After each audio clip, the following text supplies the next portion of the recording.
14 तारखेला सकाळी 6:20 सुमारास फलटण ग्रामीणच्या हद्दीत साखरवाडी या ठिकाणी नाकाबंदी लावण्यात आलेली होती. याच्यामध्ये त्या ठिकाणी फलटण ग्रामीण पोलीस स्टेशनची जी आमची टीम आहे त्यांना अशी माहिती होती की त्या ठिकाणी काही वाहनामध्ये अवैध तस्करी वगैरे होऊ शकते.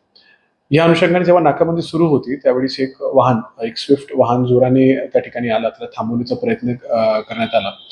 या थांबवण्यामध्ये आमचे एक अधिकारी PSI बदने आणि त्यांच्यासोबत 2 अंमलदार त्यांना याच्यामध्ये इजा झाली. याच्यामध्ये थांबवत असताना त्या संबंधित जो चालक आहे त्यांनी ती गाडी थांबवली नाही आणि लगेच तो गाडी तिथून पळून जाण्याचा प्रयत्न केला. याच्यामध्ये PSI बदने त्यांना पायावर आणि हातावर जखम झालेली आहे. त्याचबरोबर जे 2 अंमलदार आहेत त्यांना देखील किरकोळ त्याच्यामध्ये लागलेला आहे. ही गाडी पुढे जाऊन एका ठिकाणी जाऊन या गाडीने धडक दिली आणि ती गाडी थांबवण्यात आली.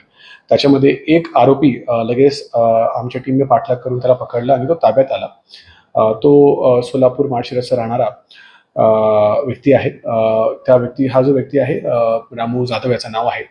ह्याच्यावर मागे पण काही गुन्हे दाखल आहे.